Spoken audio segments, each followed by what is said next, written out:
Olá, bom dia. Hoje é dia 26 de janeiro de 2026. Vou tentar falar um pouco aqui sobre a vacuidade do Mahamudra Tantra, do budismo. Então, eu tive refletindo esses dias, tive lendo algumas coisas a respeito sobre esse tema, né, da vacuidade, desse vazio que existe nas coisas.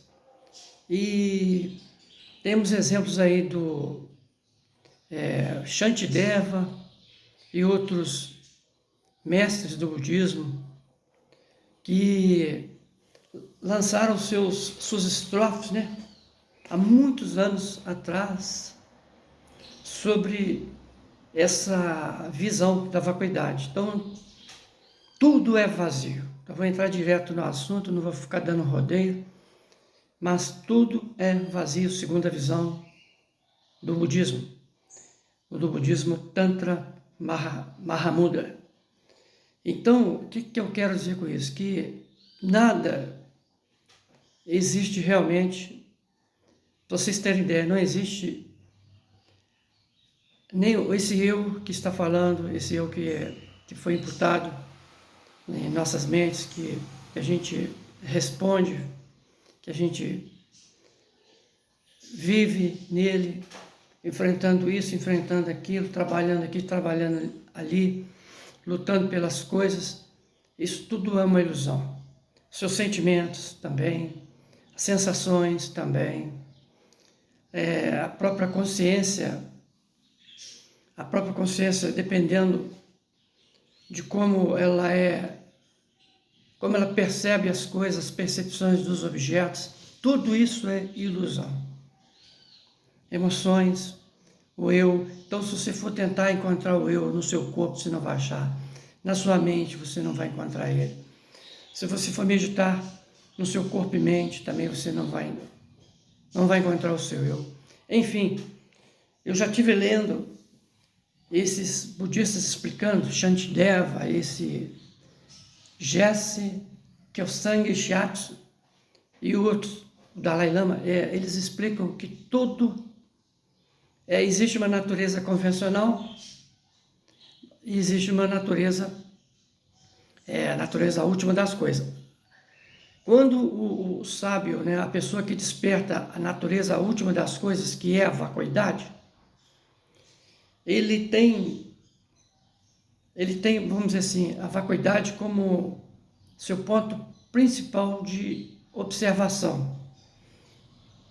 Então, o que eu estou querendo dizer? Que tudo que ele vê não tem existência própria, inerente. Tudo vamos dizer, entre aspas, é falso. Mas para uma pessoa comum, para uma pessoa senciente, que tem uma vida normal, tudo tem as suas razões, tem as suas explicações, tem os seus ideais, tudo tem pensamentos, tem fantasias, tem todo tipo de sensações, sentimentos, tudo. Mas para aquele santo que despertou a consciência búdica, isso tudo são ilusões. Então eu estou usando com as minhas palavras para ficar bem fácil, que as palavras que eles explicam ali pode confundir as pessoas. Então você tem a verdade última, que é a vacuidade, e tem a verdade convencional. Na verdade convencional, você tem um eu, é esse eu que está falando aqui, que vive, fala, comunica, tudo, vive a sua vida. Mas para a pessoa que já tem uma vacuidade já expandida, já liberta, iluminada por um nirvana, por exemplo, esse ser que já é um iluminado, nada disso tem significado real. Isso que eu estou querendo dizer. Nada disso tem significado real, nada disso é real para ele. Porque tudo para ele é espaço. Então ele vai conversar com um ser humano, ele não vai ver um ser humano. Ele vai conversar com um animal, ele vai ver um animal e não é um animal. Tudo que ele vê, que ele dialoga, que ele percebe, objeto, tudo é espaço. Entendeu? Então, fica até difícil tentar explicar isso, porque é um assunto muito profundo Então é só você entrando na dinâmica deles ali, dos questionamentos, porque um budista, ele se isola muito, ele medita, ele sabe desses conhecimentos e põe isso fica com ele o tempo todo. Então ele vai chegando a um ponto que a própria mente dele não interfere, as próprias percepções das coisas que ele vê, ele não é que ele vai criar uma negação em relação a isso, não, ele vai apenas testemunhando todo esse processo e medita sobre isso. Então, quando ele medita, ele vai tentar encontrar esse espaço dentro dele, no coração dele, seja onde for, dentro dele, ele vai tentar encontrar esse espaço, que é a vacuidade, mas ele não vai forçar nada, porque se ele forçar, ainda está criando uma imagem genérica. Se ele tentar criar uma imagem de um Buda, por exemplo, então ele está preso ainda no pensamento, na ideia, na imagem, entendeu? É tudo uma questão de você fazer uma entrega e ficar em silêncio e quieto ali. Então, quando o próprio aspirante, o próprio discípulo descobre, ele entra nessa vacuidade, ele percebe que isso tudo aqui fora é uma ilusão. Então não tem esse negócio de dentro, fora, não tem negócio de eu superior, eu inferior, entendeu? Não tem nada disso, é tudo é espaço, tudo é vazio. Então não existe ninguém, esse eu que está falando, vou repetir de novo, que esse eu que a gente acha que é, isso aí é apenas uma verdade convencional, uma imputação, é um input, é tudo aquilo que foi imputado através do aprendizado, é uma apreensão, isso mesmo. Tudo isso é uma apreensão daquilo que nos foi imputado em nossa mente, em nossa consciência, que foi para o nosso cérebro, que gerou, que foi sobrepostas também, né? Intercaladas também com pensamentos. Então o pensamento ele desenvolveu, criou um eu, que é o pensador. Esse pensador é esse que manifesta exteriormente que não é real, ele é uma verdade convencional. Quando você entra na questão real da coisa, nada existe. Esse eu não existe, nada, sensação, desejo, sentimento, corpo físico, nada existe. É tudo espaço. Foi isso que o Buda iluminou e permaneceu no Nirvana. Então, o Nirvana é um estado que, vou dizer apropriado dizer aqui, é uma clara luz. No budismo tibetano eles falam da clara luz. No budismo dos mortos lá, né? Como é que é o nome? O budismo tibetano dos mortos, a arte de morrer. Então eles já vêm trabalhando no budismo tibetano para poder a pessoa ter acesso à clara luz, então eles já começam a morrer em vida. Então, ou seja, eles sabem que tudo isso é uma ficção, e tudo isso é o que muitos dizem nas internet, nos sites oficiais aí, e fala que isso aqui é uma matriz de controle, que é um aprisionamento.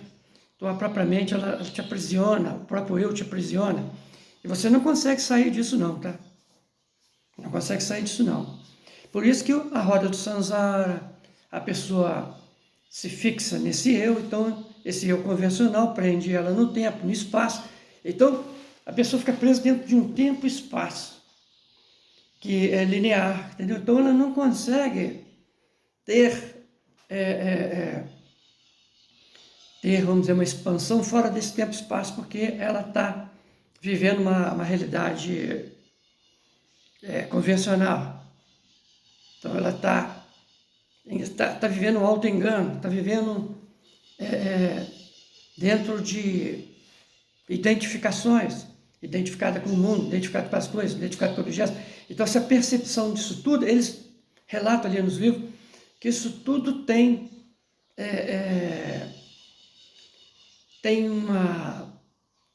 uma resposta de ilusão, quando você vê pelo ponto de vista da vacuidade. Então a vacuidade, o vazio, é a realidade, é a única realidade, segundo os budistas. Eu vou ler alguma frase do Shantideva, ver se eu acho ali, para a gente fechar esse assunto.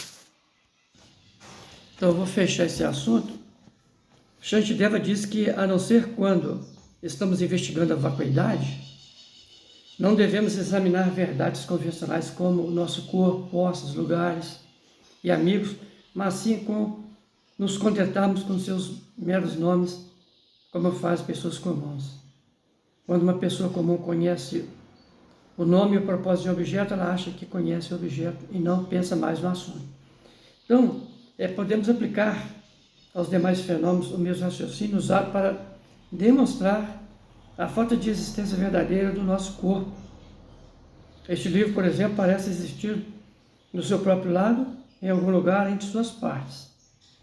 Mas quando o examinamos mais atentamente, descobrimos que nenhuma de suas páginas, nem o conjunto delas é o livro.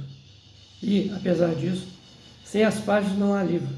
Então isso aqui já está falando direto aqui que tudo é ilusão. E nós acreditamos, nisso tudo. Em vez de encontrar um livro verdadeiramente existente, vemos-nos diante de uma vacuidade que é a não existência do livro que anteriormente sustentava-nos existir. Devido à nossa ignorância, o livro parece existir, separado da nossa mente, como se ela estivesse dentro de nós, nós e o livro, fora. Mas ao analisar o livro, descobrimos que essa aparência é completamente falsa. Não há livro fora da mente, não existe um livro ali fora, nas páginas. A única maneira que o livro existe é como uma mera aparência à mente, uma mera projeção da mente. Todos os fenômenos existem por convenção, nada é inerentemente existente. Isso se aplica à mente, a Buda e à própria vacuidade. Tudo é meramente imputado pela mente. Todos os fenômenos possuem partes. Os fenômenos físicos possuem parte física e os fenômenos não físicos possuem várias partes ou atributos que podem ser diferenciados pelo pensamento. Então, é o que eu falei. Tudo é uma projeção da nossa mente. Então, nossa mente está sempre projetando. E se você for aprofundar nisso tudo, vai ver que tudo é vacuidade. Todos os objetos, todas as sensações, sentimentos, tudo é vacuidade. Então, esse é um vídeo que eu vou dar continuidade nele. E no próximo nós vamos explicar mais ainda, profundamente, esses assuntos sobre a vacuidade. Namastê a todos. Fique com Deus, muita luz, muita paz.